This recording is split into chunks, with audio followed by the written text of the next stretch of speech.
social media is rife with people telling us what to do. And a lot of times you got people who are not quote unquote qualified to talk about medical stuff, psychological stuff, anything, right? And something has happened out there where if it's shot well and presented well, we don't need credibility. I'm not saying that you can't talk about certain things unless you have a degree in whatever. It's not that, because I do think there are many ways to gain the knowledge necessary to share.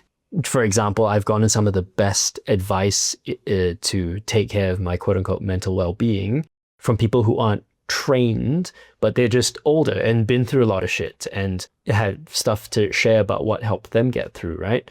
So it's not like I think you need the whatever expertise specialization, but it feels like there's something deeper going on here. Like, why is it so easy for us to put so much trust in a stranger where because they look good and they speak well, we're going to trust their information about how to take care of our health, how to take care of our mental health. I don't know if this is like, one of my thoughts is maybe people just want to belong to camps and they just like, oh, this person, I kind of identify with this person, so I'm gonna start speaking like that because it makes me feel like together and, you know, a group or whatever. But I can't really figure this out. It feels like, I feel like there's a lot of things going on, right? One, I think human beings want to understand themselves, right? So if somebody says something that you've been questioning in your life and that makes sense to you in the moment, oh, maybe it's that feels really good, right? It feels really good to suddenly have an easy understanding for this thing you've been worrying about in your life, right? So you might latch on to something. It's like confirmation bias, right? Yeah, kind of. Like it helps you think, okay, so that's what it's all about. And it helps you finally feel like you have a grasp or understanding on it. Now, it rarely is that simple. It rarely is just that one thing. And now that I know this one thing, everything is solved. It isn't like that. But it feels like that in the moment. And so that could have been the clincher, right? The thing that hooked you into that particular person. And from that one moment, you believe every single thing that they say after that, right? I think it also could be a little bit about the belonging thing. I do think that human beings really seek belonging. And so if they can find someone that they feel has a couple of traits similar to you, even if it's or what you want to be. Or what you want to be, yeah. It could cause you to go into this, let me do everything and listen to everything that this person is doing, right? But I mean, I think there's so many different factors of humans that happens here. Yeah, I feel like, I guess I'm thinking about it from the perspective of, we have some friends now whose kids are 12, 13, 14, 15, who are just getting their phones and they're getting whatever kid versions of YouTube and TikTok and Instagram. And I can't help but think, what advice do you even give to kids? Because it's already so difficult for adults. Like, how often do we hear about adults, maybe us too in some ways, where like, oh, I saw this thing on TikTok, and then we're like, what? Like, what the fuck are you saying? It's not, like, you need to fact check that, right? I don't really have my wits about me of, is that a phrase? My wits about me. I don't have a framework for what the hell to say to a 10-year-old, 12-year-old on how to have some critical thinking when it comes to what you see online. Well, I mean, one of the ways, I suppose, is to think about how credible this person is. Like you said, it's not only about degrees, it's also about experience, right? It could be partially what the person has studied. If somebody is an engineer and we're talking about emotions, I mean, it's not to say they can't know about emotions, but you would want to know how they know the information they're sharing about emotions, right? So you have to understand this person's background. Like if it was an engineer who had a relationship and then worked so hard and ignored the person, got a divorce, and then realized he had made such a big mistake, and then went through therapy and had to figure that out, and like. So if they can say, I'm sharing this, and the reason I'm sharing it is because I learned it from this, and it was effective for me in these ways, then you know how much to listen to it or not listen to it, right? Yeah, maybe, yeah. Isn't that the way? Yeah, I think so. You got to figure out a way to check behind whatever the person is saying. And I will say that in therapy, it would be very dangerous if they give us one chunk of information and we go, oh, right, it's this, right? And you label it straight away. You would never do that. I mean, in my opinion, a good practitioner listens from many directions and different perspectives before not deciding even, just hypothesizing that this could be what is going on. And even when you hypothesize it, you don't take it as for sure that's what it is. You take it as, what do you think of this, that it may be this going on? And then you try in many ways a solution to see if that solution fits, right? Yep. I think most people don't really understand the pretty large gray area here when it comes to different types of psychologists as well, and the spectrum of psychiatry to psychology. And even within psychology, like a clinical psychologist that would diagnose, or like even the specializations that psychologists have, right? Some people deal with suicidal people. Some people deal with people with severe panic disorder. Some people in clinical psychology and some psychiatrists deal with people with schizophrenia, with like more serious things, right? And then there's psychologists that specialize in relationships or couples therapy or whatever. Like there's so developmental stuff, kids, whatever. There's so many ways to sort of skin the cat. Organizational psychologists that work in workplaces. And for a large, in my view, for a large portion of what most of us deal with, I don't know if there's that much value in the label. Okay, here's the way I like to think about it. And this is a really apt moment for you to talk about this, because I was recently talking about this with a couple of clients, because I am not someone as a practitioner who likes to label or to diagnose any particular mental illness, right? Some psychologists do, and some don't lean on that heavily, right?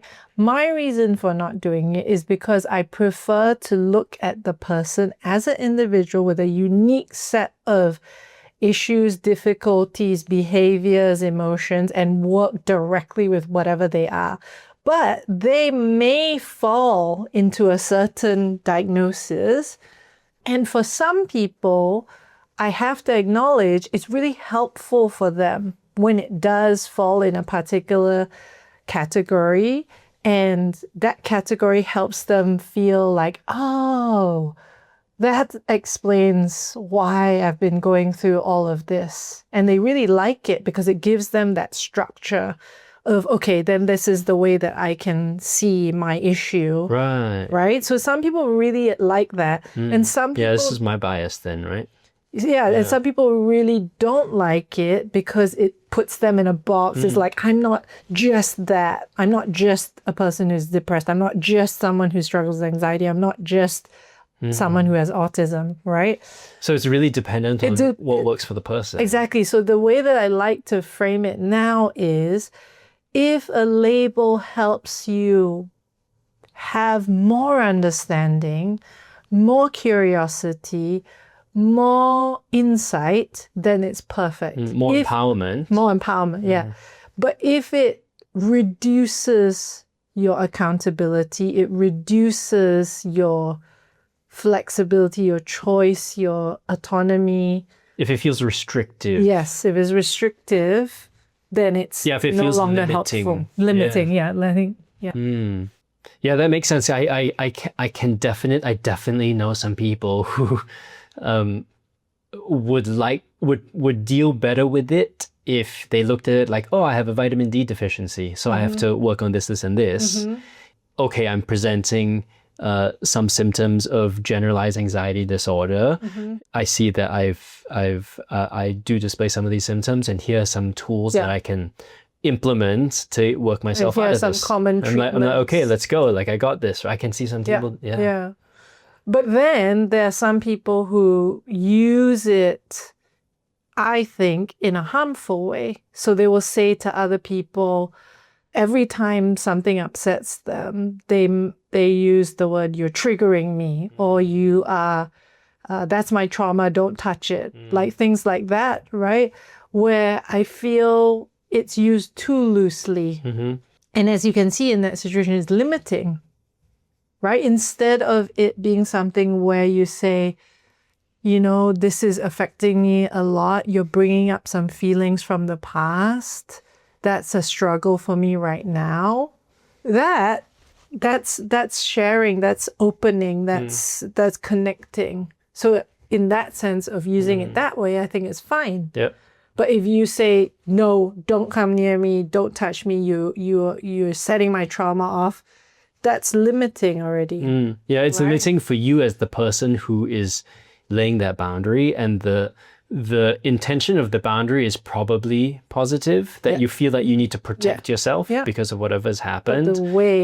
But the way that you've done it, and also the mindset there, is that this has happened, so I am this way, versus this has happened and I'm trying to figure out how to manage it. I'm trying to figure out how to deal with it. Figure it out together. Yeah, let's figure it out together. And also, I'm not defined by the thing that happened. I think that's super important. And I see one of the topics that I wrote down that maybe we should talk about is this trend of TikTok as your therapist and ChatGPT as your therapist. It's part of this, and it's one of the most trending things in 2026. This self-diagnosis based on what you see on social media, and then you go look it up on ChatGPT. And I think when people feel that, finally I have the words to describe what I am, and this is my attachment style, so this is why I'm like this in my relationships, and so this is just what you have to deal with. I feel like if it stops there, you're sort of missing the point, right? For the people that it's helpful for, where now you feel empowered because I know it, the attitude that you can take is, all right, let's work on it. I recognize the pattern now. What can I do to work myself out of this pattern to get more out of life, and to not be limited by this, and not be shackled by something that happened in the past? And so, I mean, I would equally suggest that just as therapists do, you for yourself say, it's a hypothesis. It's not what it is. I think it could be. And then you raise that with people that you might want to talk, have that conversation of, what do you think? Does this fit to you? Do you think it could be? If it is, then wouldn't this maybe help? Should we try this? Yeah, that's super strong.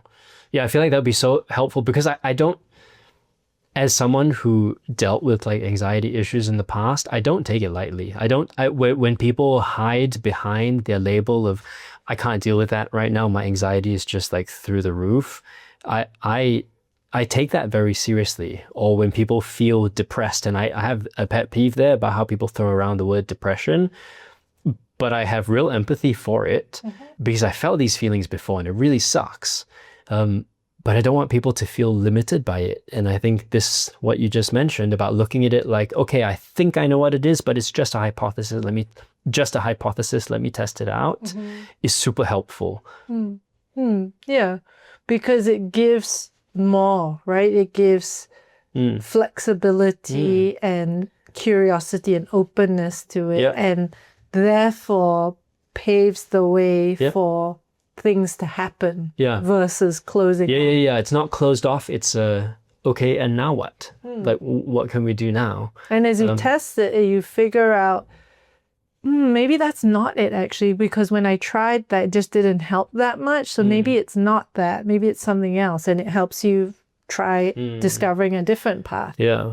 I really feel like if people get stuck there at the label and they have the attitude of, okay, I'm going to try and work through it, I feel like actually that would be such a great place to go get some professional help, because you've done your reading, you have an awareness, you have some ideas about it. If you take that to a therapist, a psychologist, a counselor, and you sort of flesh out your case and your hypothesis, I feel like you can sort of get to work on feeling better quicker, because you've already done all this thinking about it. Yeah.